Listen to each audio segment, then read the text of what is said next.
Halo, bertemu kembali dengan saya Gracia Pelo di channel Apologetika Inyo Manis. Kali ini saya akan mengangkat tentang sejarah kodifikasi Al-Quran. Di sesi ini, di episode ini, saya hanya membacakan semuanya 100% dari tulisan-tulisan orang Muslim. Saya hanya membacakan dari buku-buku ini atau buku-buku ini, sejarah tentang masa hidupnya Utsman. 100% saya akan menggunakan data-datanya orang Muslim. Saya tidak mengarang-arang cerita.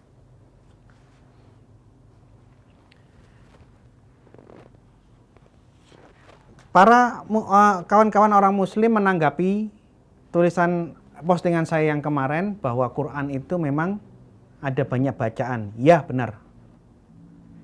Dia memang ada banyak bacaan. Qiraatus sabah, perbedaan 7 qiraat, itu memang ada di zaman Muhammad, tertulis di dalam hadis sahih.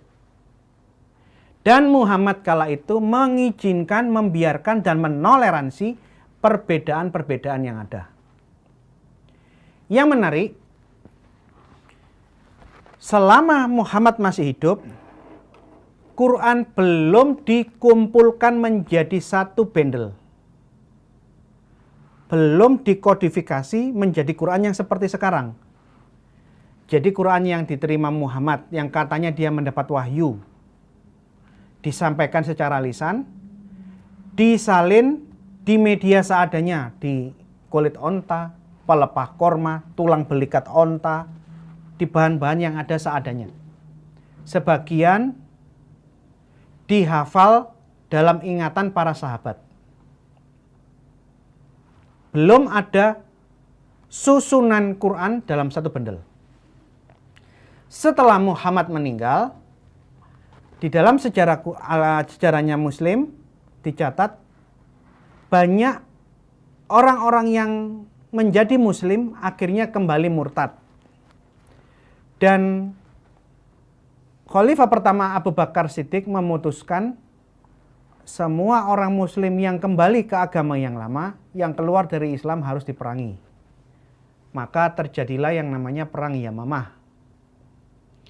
Di dalam Perang Yamamah itu jatuh korban di kedua belah pihak, namun dimenangkan oleh pihaknya Abu Bakar Siddiq. Di hadis yang satu dikatakan ada 70 penghafal Quran yang meninggal, 70 hafiz. Di hadis yang lain ada yang mengatakan 200 penghafal Quran yang meninggal di Perang Yamamah. Yang benar 70 apa 200 itu tidak substansi. Intinya yang mati dari para penghafal Quran cukup banyak. Karena para penghafal Quran banyak yang meninggal, Abu Bakar As-Siddiq, Khalifah pertama, khawatir jangan sampai Quran ini hilang dengan matinya orang-orang yang menghafalkan Al-Quran. Akhirnya Abu Bakar As-Siddiq memanggil sahabat Muhammad yang masih muda, Sa'id bin Thabit. Dipanggil sama Abu Bakar As-Siddiq. Wahai Sa'id, aku memerintahkan kepadamu untuk mengumpulkan semua Al-Quran menjadi satu mushaf. Sa'id bin Thabit menjawab Abu Bakar As-Siddiq, wahai Amirul Mukmin, mengapa engkau memerintahkan kepadaku melakukan apa yang tidak diperintahkan oleh nabinya, yang tidak diperintahkan Muhammad? Perintahmu bukan firman Allah, tidak ada perintah di dalam Quran yang mengharuskan menyusun Quran dalam satu bundle. Kedua, tidak pernah ada instruksi dari mulut Muhammad bahwa Quran harus dibukukan menjadi satu bundle. Abu Bakar As-Siddiq mengatakan, kerjakanlah Sa'id, ini adalah perbuatan baik. Begitu dia didesak, Sa'id bin Thabit menjawab untuk yang kedua kali. Dia bilang sama Abu Bakar As-Siddiq, wahai Amirul Mukmin, jika engkau suruh saya memindahkan gunung, saya gali, saya pindahkan ke sebelah sini, sehingga gunungnya berpindah dari sebelah sini ke sini, dari sana ke sini. Ini jauh lebih mudah daripada saya harus mengumpulkan Al-Quran yang tercerai-berai di ingatan-ingatan para sahabat di berbagai tempat. Ini jawabannya Sa'id bin Tsabit untuk yang kedua kali. Kalau kita baca hadis, jawaban Sa'id yang kedua kali ini menunjukkan apa? Apakah Al-Quran itu sesuatu yang proses penyalinannya gampang? Tidak. Itu bukan pekerjaan yang sepele, yang gampang. Kalau didoktrinkan bahwa semua penghafal Al-Quran itu hafal sampai titik koma ini gaya bahasa ya Pak, Bu. Bukan, saya tahu di dalam Quran tidak ada titik, tidak ada koma, tidak ada huruf besar. Saya menggunakan hafal sampai titik koma itu maksudnya hafal sampai yang sekecil-kecilnya. Ini gaya bahasa. Bukan saya tidak tahu bahasa Arab. Kalau ada yang mengatakan bahwa para penghafal Quran ini hafal sampai titik koma, satu ayat yang hilang aja bisa ketahuan dengan cepat. Proses pembuatan Al-Quran tidak seperti yang dibilang sama Sa'id bin Tsabit. Tinggal duduk 2-3 orang, kamu ngomong, yang satu nyalin. Capek, gantian ngomong. Maka Quran bisa dikerjakan dalam waktu yang singkat. Asumsinya apa? Semua hafal sampai titik koma. Lah, jawabannya Sa'id bin Tsabit apa? Apakah menyusun kembali Quran dalam satu bundle pekerjaan yang gampang? Dia bilang apa? Kalau kamu suruh saya pindahkan gunung dari sini ke sebelah situ, itu masih jauh lebih mudah daripada saya harus mengumpulkan Al-Quran yang tercerai-berai. Jadi, kalau kita baca hadis, nuansa bahwa mengumpulkan Al-Quran itu bukan pekerjaan yang gampang. Mendengar jawaban Sa'id bin Tsabit yang kedua kali, Abu Bakar mengucapkan kalimat yang sama. Sudahlah Sa'id, kerjakanlah. Ini pekerjaan yang baik. Setelah Abu Bakar mendesak berkali-kali, akhirnya Sa'id bin Tsabit, oke, saya akan kerjakan seperti perintahmu. Sejak saat itu Sa'id pergi ke orang-orang yang hafal Quran. Dia salin, dia lihat, perbandingkan dengan Quran-Quran yang sudah ada di mushafnya Aisyah yang lain-lain, dan mulailah Sa'id bin Tsabit menyalin Al-Quran dan mengkodifikasikannya menjadi satu bundle. Proses pembukuan yang dilakukan oleh Sa'id belum selesai, Abu Bakar As-Siddiq meninggal karena dia memang sudah tua. Setelah Abu Bakar meninggal, pekerjaannya Sa'id bin Tsabit yang separuh jalan ini dihentikan, dan apa yang dia kerjakan dititipkan ke Hafsah binti Umar, salah satu istri Muhammad, disimpan di situ. Tidak berapa lama kemudian Umar bin Khattab meninggal pula, dibunuh, dan kepemimpinan Islam digantikan oleh Utsman bin Affan. Nah, saya minta semua orang Muslim cari buku-buku tentang biografinya para khalifah. Mau pakai Imam As-Suyuti, Thariq Al-Khulafa ada, Muhammad Hussein Haikal juga menulis. Dan banyak yang menulis tentang Utsman bin Affan. Di semua biografi atau catatan sejarah tentang Utsman, tercatat di zaman Utsman melakukan ekspansi, memperluas wilayah kerajaan Islam. Dia panggil Panglima Laskar Muslim Hudzaifah untuk menaklukkan perbatasan Rusia, Azerbaijan, Ukraina ditaklukkan supaya masuk menjadi wilayah kekaisaran kekhalifahan Islam. Hudzaifah memimpin bala tentara Muslim keluar dari Madinah Makkah menuju ke Syria. Sampai di Syam, dia mendengarkan orang-orang Muslim di Syria berdebat cekcok mengenai bacaan Qur'annya ini seperti itu, bacaannya orang Muslim yang lain kok beda-beda. Dia kaget loh, Qur'annya kok nggak sama. Dia tinggalkan Syam, karena memang dia harus pergi ke dekat perbatasan Rusia. Dia keluar dengan bala tentaranya menuju singgah di Irak sebelum ke Ukraina, Azerbaijan, perbatasan Rusia. Dia singgah di Kufa yang waktu itu sudah masuk menjadi wilayah Islam. Sesampainya dia di Irak, di kota Kufa, dia dengarkan orang Muslim berantem juga di sana. Karena Quran yang beredar di antara orang-orang Muslim di Kufa, Quran yang satu dengan versi yang lain beda-beda dan mereka berdebat. Saling mengotot mana yang paling benar. Melihat permasalahan ini, Hudzaifah bingung, tapi tugasnya harus dia selesaikan. Dia tinggalkan Irak, dia naik ke atas, ke utara, dia bertempur dan menaklukkan Azerbaijan dan Ukraina. Singkat cerita, setelah mereka ditaklukkan, perbatasan masuk ke Rusia itu ditaklukkan, mereka langsung pulang. Begitu Hudzaifah ketemu sama Utsman, Utsman menyampaikan bahwa tugas yang dimandatkan sudah selesai. Namun, ada yang lebih penting. Dia mendesak Utsman, lakukan tindakan penyelamatan, lakukan penyeragaman Al-Quran, supaya umat Islam jangan sampai berantem, berdebat mengenai bacaan siapa yang benar. Diceritakan pengalamannya di Syria, orang cekcok berantem mengenai perbedaan-perbedaan Al-Quran. Di Irak, di Kufa orang berantem. Atas desakan Hudzaifah, Utsman bin Affan ingat, dulu di zamannya Abu Bakar Siddiq, kan sudah ada upaya untuk membukukan Quran. Yang buat Sa'id bin Tsabit, dipanggillah Sa'id bin Tsabit.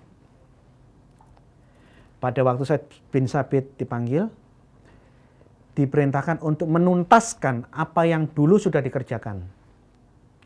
Sa'id bin Tsabit pergi mengumpulkan Quran, menyelesaikannya menjadi satu bundle.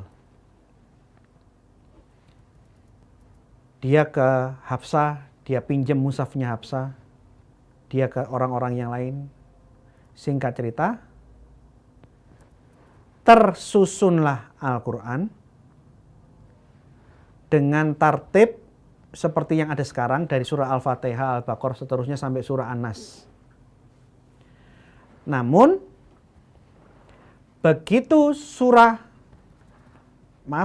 Al-Quran selesai dibukukan, Utsman bin Affan menginstruksikan bahwa segala versi Quran yang berbeda bacaan, entah bacaan 2 bacaannya berbeda, 3 bacaan, 5 bacaan, 7 bacaan, entah berapa bacaan, semua Al-Quran yang beda bacaannya dari naskah milik Utsman harus dimusnahkan.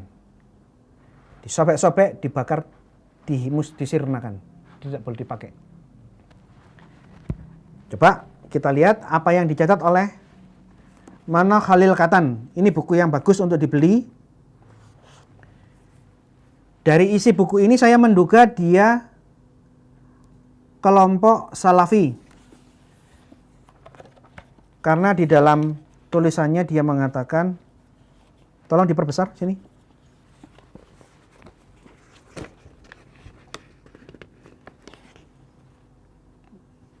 Di dalam bab ketiga, terus diperbesar. Dia mengatakan bahwa ilmu kalam adalah ilmu sesat. Kesesatan ilmu kalam. Jikalau dia menulis, dia berpandangan bahwa ilmu kalam adalah ilmu yang sesat, bid'ah, saya menduga kemungkinan besar penulis ini Islam golongan Salafi. Tolong ambilkan yang kamus bid'ah yang hijau.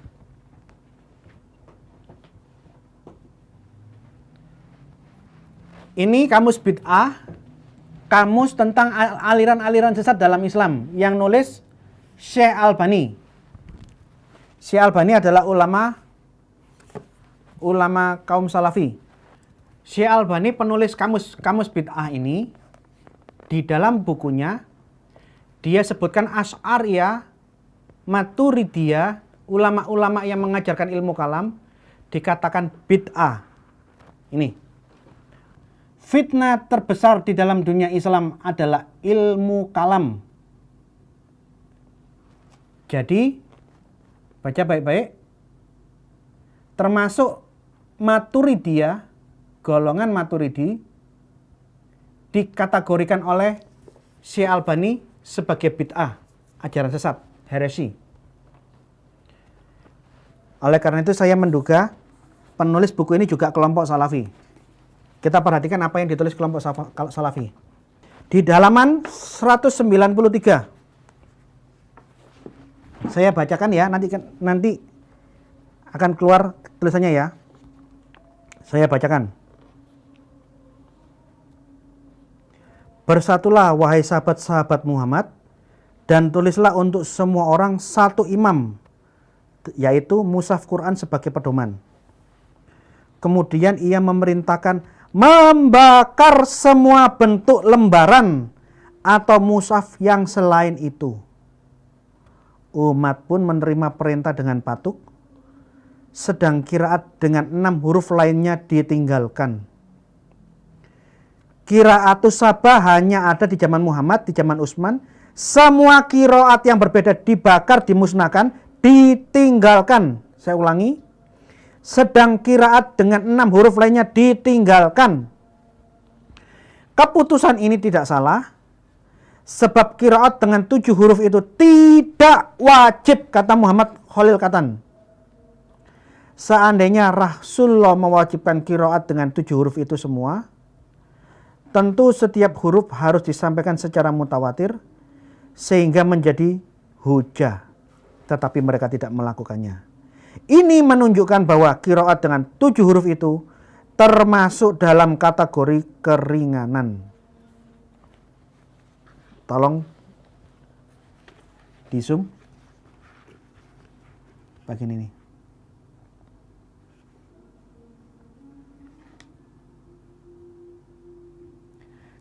Qiraatus sabah tidak diberlakukan di zaman Utsman.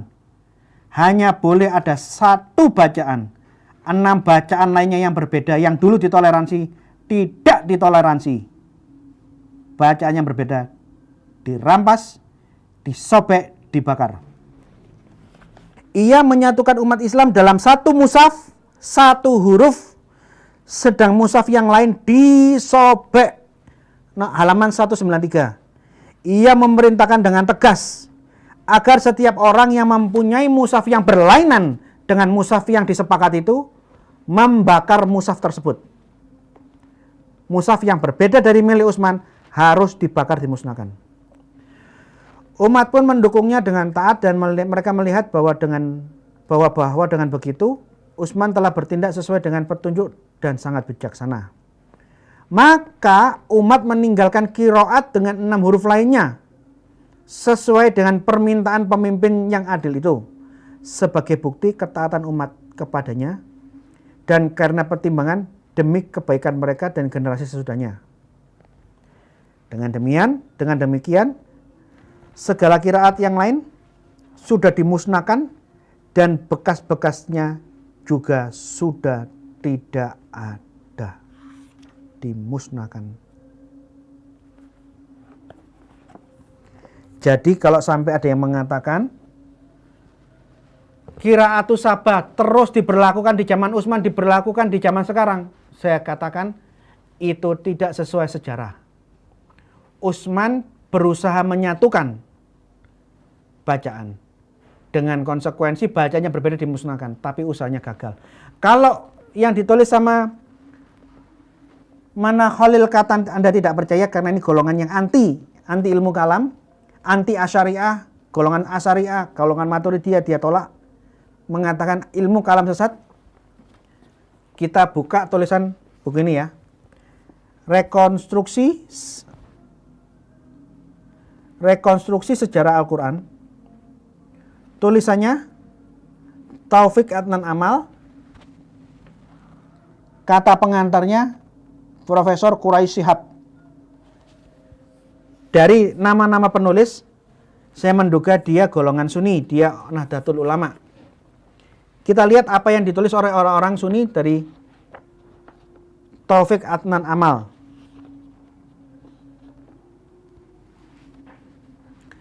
Di halaman 22, saya langsung lompat ya. Setelah diteliti dan dilakukan perbaikan, Utsman lalu merobek lembaran-lembaran lainnya. Jadi mushaf Utsman selesai diteliti. Setelah selesai kodifikasi, Quran yang beda bacaan disobek. Termasuk mushaf Hafsah. Pada waktu mushaf Hafsah, mushaf yang dipinjam Sa'id bin Sabit untuk meneruskan penyalinan di zamannya Utsman, setelah dilakukan pembukuan, mushafnya dikembalikan, tidak dibakar, tidak dihancurkan. Namun setelah Hafsah meninggal, khalifah berikutnya menyuruh mengambil mushaf Hafsah, Quran primer, Quran Hafsah punyanya istri Nabi, disobek-sobek dan dibakar.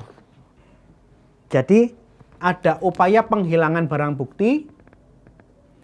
Semua Quran yang beda bacaannya, beda teksnya, yang berbeda dari versinya Utsman harus dimusnahkan. Jadi Salafi sudah, buku tulisannya Nahdlatul Ulama sudah, sekarang kita lihat M. Hadi Ma'rifat. Saya tidak tahu ini golongan apa ya, kemungkinan ini dugaan saya. Kalau saya keliru saya minta maaf. Saya duga ini orang Syiah. Kalau salah menduga kan tidak masalah kan? Namanya juga menduga. Ini catatan dalam M. Hadi Ma'rifat. Hudzaifah menemui banyak perbedaan-perbedaan bacaan di Syria dan Irak. Dan dia meminta Utsman tolong satukan bacaan supaya jangan sampai ada pertikaian dan perpecahan di antara umat Islam. Anda bisa saksikan di layar nanti ya. Mari kita lihat apa yang ditulis M. Hadi Ma'rifat di halaman 167. Tahapan penyatuan mushaf. Dia sebutkan ada beberapa tahapan, yaitu mengumpulkan sumber-sumber yang tersebar sebagai naskah awal satu mushaf, kemudian mengkoreksi, mencocokkan satu mushaf dengan yang lainnya. Apakah salinan ini sudah otentik apa belum? Kemudian apa? Mengumpulkan mushaf-mushaf atau lembaran-lembaran sebagai catatan Quran dari semua negara Islam, kemudian menghapus dan menyirnakan semua catatan-catatan Quran yang ada di wilayah kekhalifahan Islam di semua negara-negara Islam yang sudah mereka taklukkan, diambil, dihapus, disirnakan. Utsman mengharuskan semua muslim membaca mushaf yang dikumpulkan, mengharuskan semua membaca mushaf yang sudah dikumpulkan dan melarang mereka berpedoman kepada mushaf-mushaf dan bacaan yang lain. Jadi Quran-Quran yang ada yang berbeda dihapus, disirnakan, dimusnahkan, dan mewajibkan membaca Quran versi miliknya. Versi yang berbeda dilarang dipakai. Tidak boleh ada perbedaan bacaan, tidak boleh ada perbedaan versi Quran di zaman Utsman. Semua Quran yang berbeda disirnakan, dimusnahkan. Ini baca. Dalam tahap pengumpulan mushaf-mushaf dan penghapusannya, Utsman mengutus beberapa orang ke berbagai negeri dan mengumpulkan mushaf-mushaf serta lembaran-lembaran yang di dalamnya tercantum Al-Quran, kemudian membakarnya. Jadi ada upaya penghilangan barang bukti. Anda mau baca buku biografinya Utsman pun sama. Utsman memerintahkan Quran yang berbeda dibakar. Hanya boleh versi miliknya sendiri. Versi miliknya sendiri harus disalin dan bacaan versinya yang harus diajarkan. Yang lain tidak boleh diajarkan dan harus dibakar, dimusnahkan. Anda mau baca bukunya sejarah Thoriq al-Khulafa, sejarah para khalifah-khalifah sama. Semua dibakar. Saya tidak tahu berapa jumlah total yang pasti dari Quran yang dimusnahkan, yang disirnakan, yang dibakar, yang dilenyapkan di zaman Utsman, saya tidak tahu. Karena memang tidak ada catatan tentang jumlahnya. Tapi saya cuma menduga kemungkinan lembaran-lembaran mushaf-mushaf yang disapu bersih, dimusnahkan, disirnakan, dirobek-robek, dibakar di zaman Utsman itu ribuan. Karena Utsman tidak memimpin satu kecamatan, dia tidak memimpin satu provinsi, dia bukan memimpin satu kota. Wilayah Utsman itu satu imperium, satu kekaisaran, satu kekhalifahan. Mulai dari Afrika Utara, Mesir, Palestina, Yordania, Arab Saudi, Yaman, Qatar, Bahrain, Iran, Irak, sampai Azerbaijan. Satu kekaisaran. Saya duga itu sangat banyak. Permasalahannya, kenapa harus dibakar? Rata-rata buku-buku Muslim mengatakan itu hanya perbedaan bacaan. Itu bukan hal yang terlalu substansi deh. Orang Quran dibakar ya, kan hanya Quran toh, dibakar, disobek hanya untuk apa? Untuk menyamakan bacaan. Kan Quran aja ini kan beda-beda, dibakar aja enggak apa-apa. Itu jawaban-jawaban yang saya lihat ada di dalam buku-buku ini. Terus terang saya geleng-geleng dan saya merasa aneh. Orang Muslim membakari, menyobek-nyobek Qurannya di zaman Utsman dianggap hal yang biasa. Bagi saya itu aneh. Kedua, kalau alasannya pembakaran itu hanya untuk penyeragaman bacaan, hanya karena ada perbedaan bacaan, ini lebih aneh lagi. Seperti yang saya pernah sampaikan di dalam episode yang lalu, kalau perbedaan bacaan itu hurufnya harus sama. Hanya karena di saat itu belum ada titik konsonan, titik pembeda konsonan, maka orang bisa membacanya keliru-keliru. Tak T dibaca B, B dibaca N dibaca Y, tak dibaca ba, nun. Ini kan hurufnya sama semua. Kalau perbedaan bacaan, Quran di Madinah, hurufnya, tulisannya, itu mutlak sama 100% dengan Quran yang ada di Mekah. Huruf Quran yang ada di Mekah harus mutlak sama persis dengan Quran yang ada di Mesir. Sama dengan di Syam, Syria, sama dengan yang di Irak. Hanya orang bisa kebalik, membaca tak dengan ya, membaca ba dengan nun. Tapi tulisannya semua harus sama. Ini yang namanya perbedaan bacaan. Perbedaan bacaan menunjukkan bahwa versi-versi Quran yang ada, mushaf-mushaf yang ada, tulisannya harus sama seperti di fotokopi. Karena tidak ada titik-titik pembeda konsonan, orang bisa keliru membaca.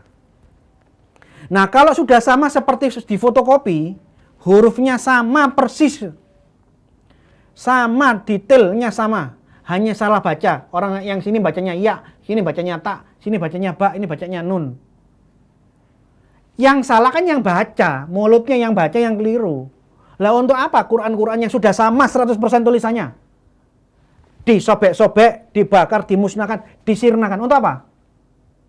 Ini yang kadang-kadang kalau kita baca sejarah ada hal-hal yang mengganggu nalar.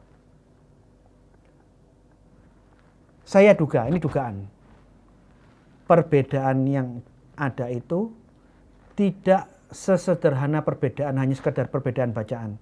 Kalau beda bacaan, sekali lagi kalau beda bacaan, teksnya harus sama persis antara negara, antar kota, antar provinsi harus sama semua. Hanya yang baca bisa keliru-keliru. Nah, kalau sudah sama seperti di fotokopi, kenapa Qurannya dirampas, disobek-sobek, dibakar? Quran yang lain diambil, disobek-sobek, dibakar. Terus Qurannya Utsman yang sama dengan Quran-Quran yang sudah dibakar ini disalin, digandakan, terus dibagi-bagikan ke orang-orang yang tadi diambili.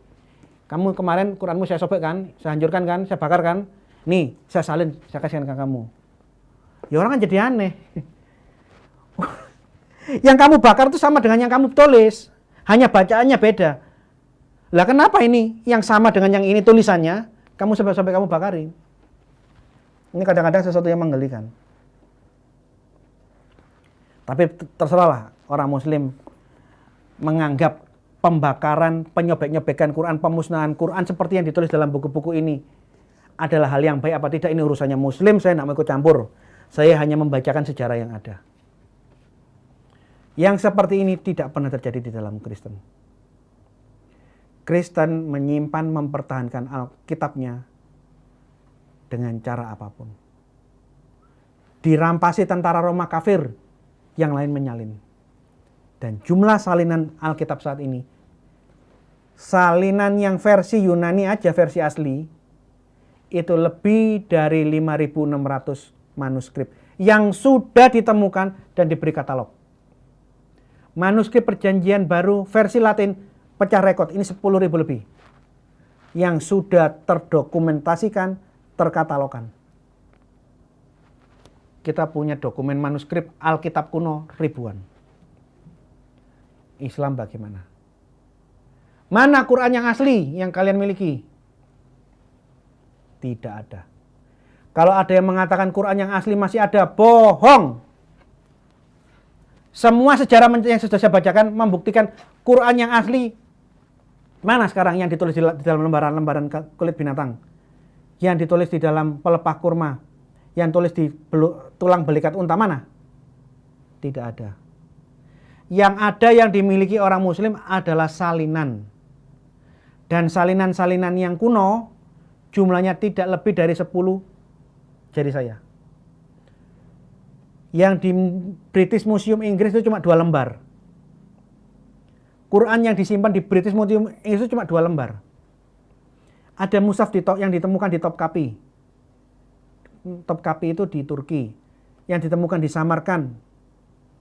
Ada mushaf Quran yang ditemukan di Sana'a. Sana'a itu di Yaman. Dan semua penemuan-penemuan Quran ini menunjukkan banyak perbedaan teks dan tidak seragam. Dan upaya untuk meneliti lebih lanjut ditutup dan tidak boleh diakses oleh siapapun. Kalau Kristen, orang Kristen punya ribuan manuskrip Alkitab dan diteliti secara terbuka untuk kajian kritik teks. Jadi ini sejarah tentang Al-Quran, bahwa harus diakui, orang Kristen dan orang Muslim harus jujur. Kristen tidak bisa menunjukkan Alkitab yang asli, yang ada salinan, tapi jumlahnya ribuan. Manuskrip-manuskrip abad pertama papirus ratusan, abad kedua ratusan, abad ketiga ratusan, bahkan ribu. Totalnya yang bahasa Yunani aslinya 5.700. Quran juga sama.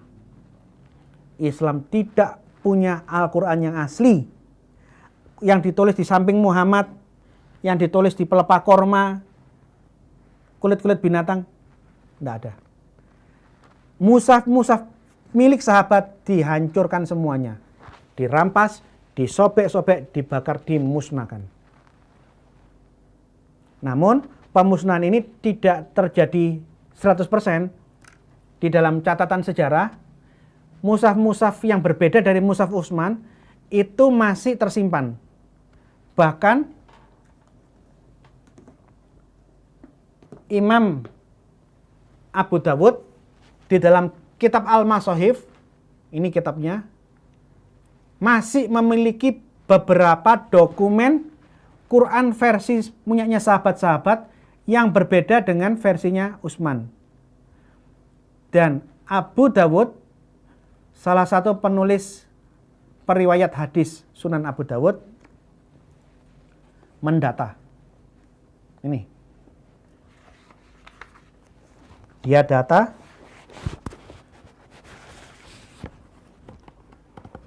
di surah keempat, versinya Utsman bunyinya seperti ini. Di versi Quran mushafnya sahabat apa ini, bunyinya beda. Ini loh.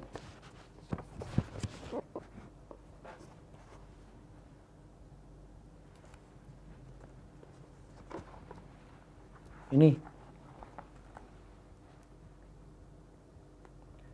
Yang nulis ini ulama Islam sendiri. bahwa di zaman dia hidup di abad ke-10 masih dia miliki dokumen-dokumen Quran-Quran yang dimusnahkan di zamannya Utsman di abad ke-78. Sebagian dia masih terselamatkan dan dia tuliskan buku, dia data.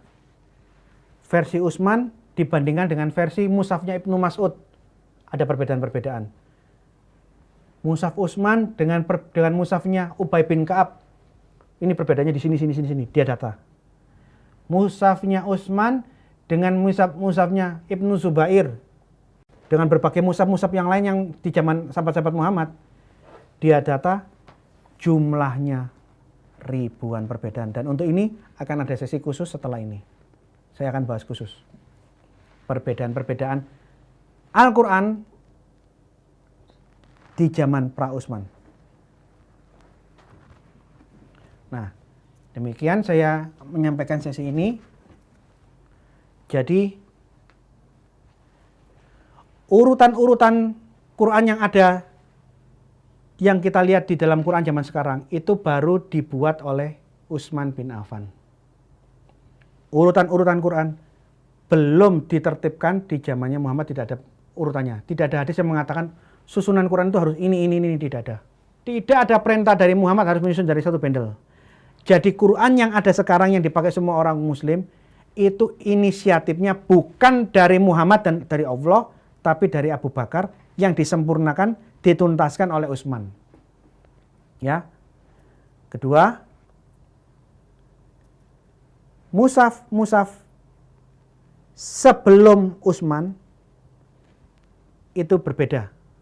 Susunannya berbeda, jumlah surahnya, dan ini akan ada sesi tersendiri untuk membahas masalah ini. Ketiga, ada pemusnahan massal.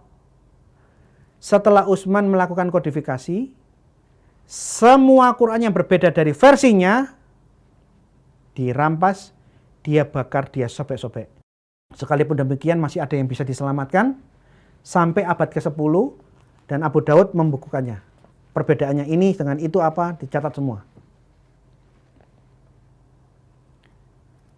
Jadi, tolong jangan dikaburkan sejarah perbedaan bacaan qiraatus sabah di zaman Muhammad dicampur adukkan dengan kondisi Quran di zaman pasca Utsman.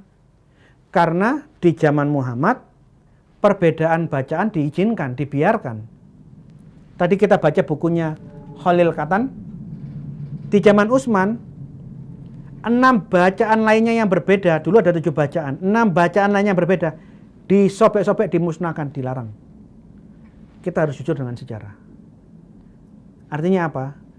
Upaya penyeragaman sampai membakari semua Quran-Quran yang ada di seluruh kekaisaran Islam, dibakar, disobek-sobek. Harus pakai satu versi, satu bacaan. Ternyata setelah disalin dari generasi ke generasi sampai hari ini, kita bisa saksikan Quran masing-masing negara beda versi yang satu dengan yang lain, beda bacaannya, beda tulisan. Dan kita harus jujur. Saya tidak menghina, saya hanya membacakan dan menunjukkan ini perbedaannya di sini. Mengenai tafsirnya itu urusan kalian, bukan urusan saya. Terima kasih, Tuhan memberkati.